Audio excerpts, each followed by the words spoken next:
Welcome back. We're going to be setting up our server now, as well as get all of the prerequisites in place to prime the server for our new website. Follow closely and feel free to pause the video while you work through this. Again, feel free to ask questions if you're stuck. I'm confident if you're following along, this should be a breeze. If you're using a different host server than HawkHost, the one we've been using, you should be fine to follow along as well. The interface should be similar, since most servers use an interface called cPanel. cPanel, which you'll see in a few minutes, is the program that runs on the server that helps us to be able to easily use it to put our website on and to manage things on the server. So I'm going to be showing you that here in a couple of minutes, and we're going to be going through it. I'll just give you a brief introduction to that so that you can become familiar with that interface. First things first, we want to make sure that our website is pointing to the new server. So if you are getting the HawkHost splash screen, or if you're using a different host, you're getting the splash screen for that host when you put in your domain name at the top, then you're in the right place and we can get started on the next step. So I've opened up the email I received from HawkHost and I've scrolled down to the new account information. And so here's the other piece of information we will need to log in, okay, to our server. So that's the next thing that we need to do. Where you see here where it says temporary control panel, this is the thing we're going to click on. We're going to actually click on this link. You don't need to worry about saving this directly, and I'll show you why once the window opens here. Okay, so the window is opened, and you'll see how it has the logo here for cPanel. Now, you'll also see a link up here where it says the actual address. This is the actual server that your website is being hosted on. Okay, so this is what you want to save to your desktop. I'm going to quickly show you how to do that so you can have a shortcut link for yourself. So to do that, we're just going to minimize this window a little bit.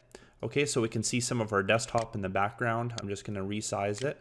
Okay, and I can actually click and drag this into the desktop here. So now I have cPanel login icon on my desktop.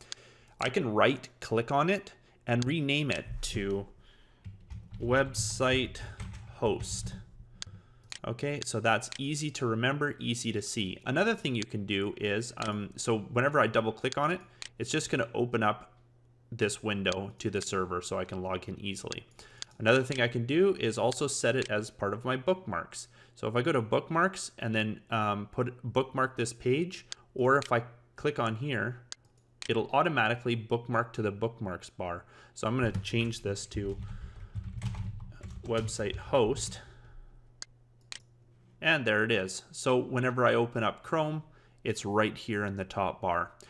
So that's just quick and easy access to it if I ever need to get to it in the future. Although you won't really be going into this host very often, only when you're adding or removing websites, basically. Okay, I'm back to the email I received from the host. So the things I'm going to need now is the username and password to log in to my new server. So that's this information right here. And so I'm going to go ahead and log into the server. So I'm going to be pasting my username in here. Okay, and I'm also going to copy and paste, or you can type, whatever works the best for you, my password into the password bar. I'm going to go click on login. Excellent. And good old Google Chrome's going to ask me to save the password.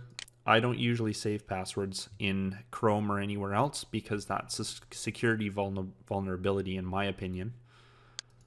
Okay, so there we go. We are logged into the server. So I'm just going to quickly go through this and just introduce some stuff. There's a lot here that you're never ever probably going to ever touch. There's only a couple of things here we're going to touch, but I'm just going to quickly just show you. This list is a bunch of applications down here that we have for control of our website, and a lot of this we're not going to be going into at all, and as we go through this course we'll just touch exactly what we need to touch. So please do not get discouraged by seeing all this stuff. You will not need to learn about this. Leave that to the professionals. We're just going to build a website and get us up and running as quickly as possible. Some key things to consider here though first is obviously your user preferences, password and security. I highly recommend that you do change your password, the one that they gave to you. Now when you do change it, use the password generator. The reason why I'm saying that is because it generates a very complicated password. You don't need to remember this password. Save it in a safe place. Obviously not directly in your browser, but save it in a safe place that only you can get to, or a special password keeper. There's many of those you can get for your mobile phone that encrypts and keeps your passwords safe. So that's what I suggest to do instead of trying to make your own, because a lot of us make insecure passwords, and the worst thing you want to do is have somebody hack into your website. So we want to make it as complicated as possible. So when you generate a password, it's going to ask you if you've copied this. So I'm going to right click on it and copy this. Okay, and I'm going to check this mark off and click use password. So it's already filled it out for me, nice. And what I need to do is put the old password in, and the old password is of course the one that was given to me by the host.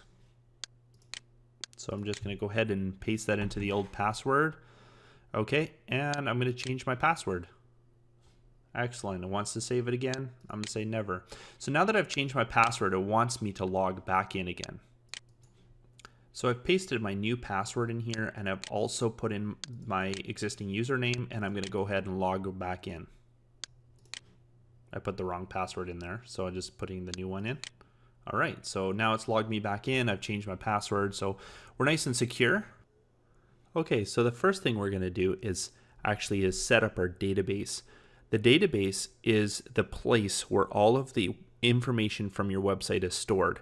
And in fact, it is one of the most critical parts of any website. You don't see it. It's something that runs in the background. And so all we need to do is just create a database, which is a couple of clicks, and set a password for it. So let's go ahead and do that. So I'm just going to scroll down the list until I see MySQL databases. Okay, so this is the one we want. Make sure it's this particular one and not any of the other ones. So I'm going to click on that. All right, so we're at the create a new database prompt here. So the first thing we're going to do is we're actually going to type in the name of the database. Okay, and so you can pretty much type in anything you want, but you got to keep it fairly short. So I'm going to type in something a little bit short here.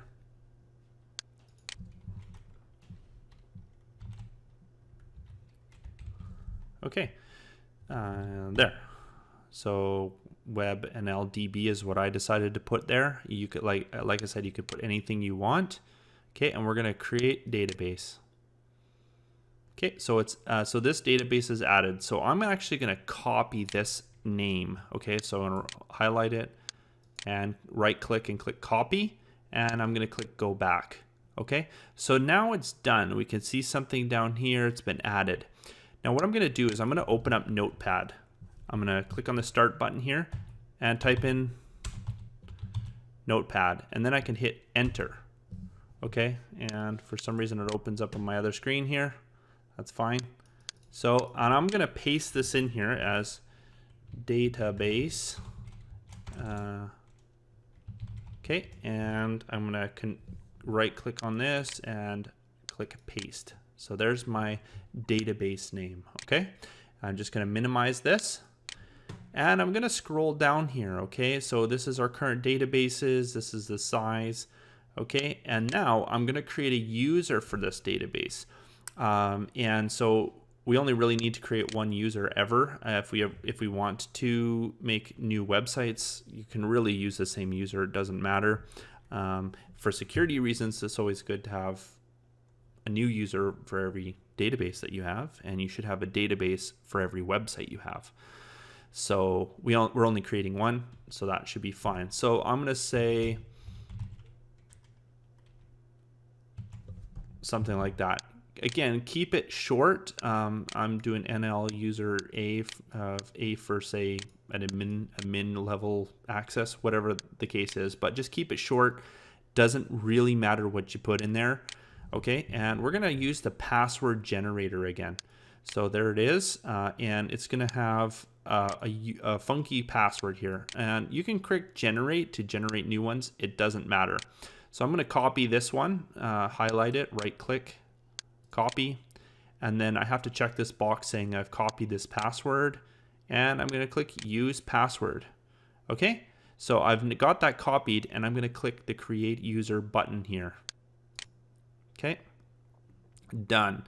So there's the user. I'm going to keep that on the screen. I'm going to go to my notepad, open it up, and I'm going to type in user, and I'm going to right click and paste. Okay, oops, sorry, this is the password that I had, sorry. Okay, and I'm going to hit enter and user. Okay, and we're going to go back to our site here, and we're going to type in the username here, or copy this username. So I'm going to highlight it, right click, copy, go back to the notepad and paste that there. So now I have my database name, my username, and my password for that, and this is all database related. Okay, and we're going to go back to this here, and I'm going to click go back. Okay, and now we're going to go all the way down to the bottom. Now we have to add the user to the database. So here's the user. It's already there because I've only got one, and I only have one database, so that's already highlighted as well. So I'm going to go ahead and click add, the add button, and it's going to bring me to this new window here. It's going to ask me to user privileges.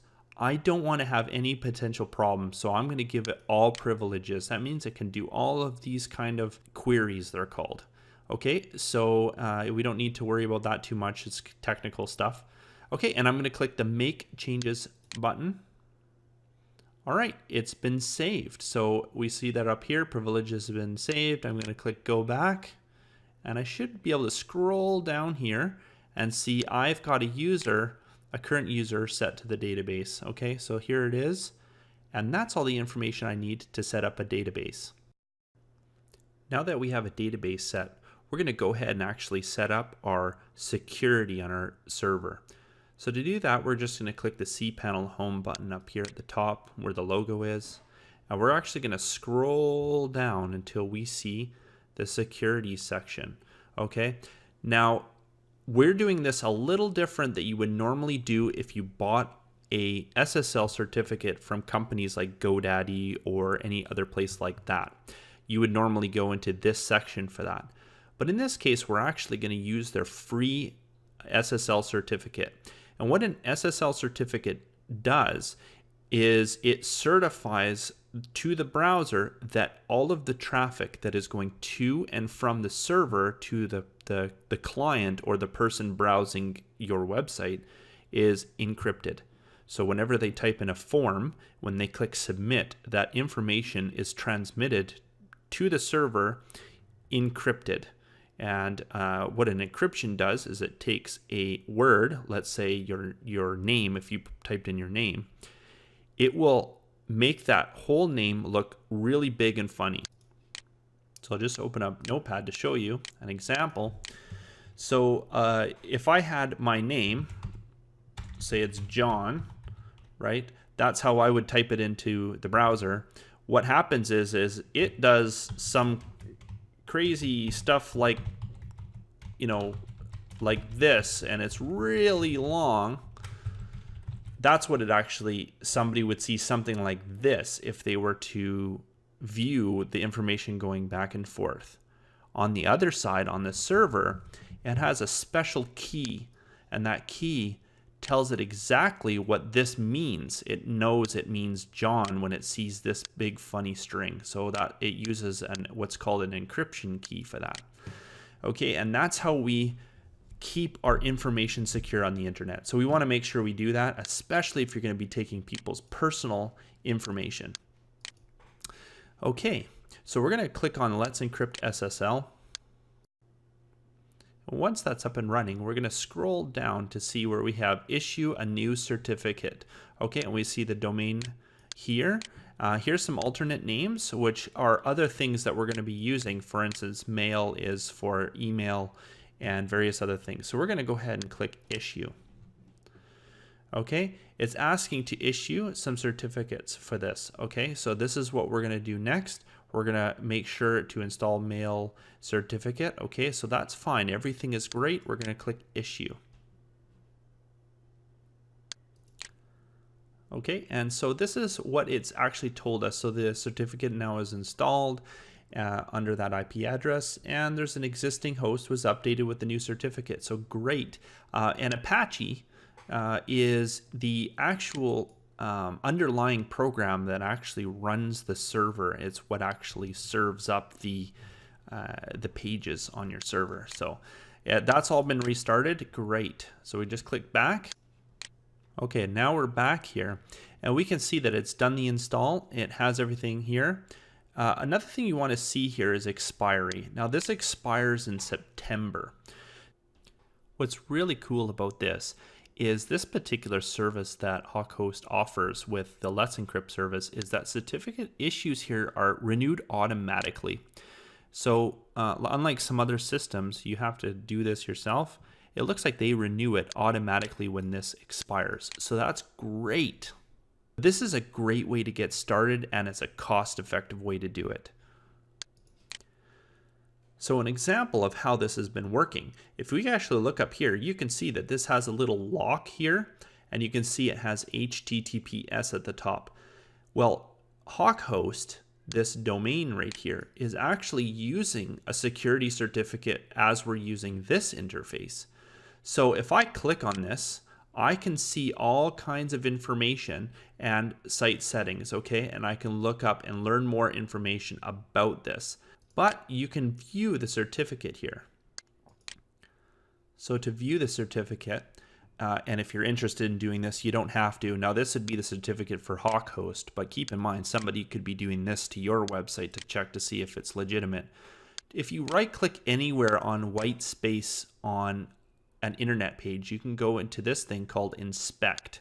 Okay, and that breaks down all of this is HTML. It's what builds the view of the screen. We don't need to worry about that. We're going to click on this tab called security. And we can actually view the certificate and everything from here. So I'm going to click view certificate. So here it is. It's issued to HawkHost here. And this is issued by Global Sign.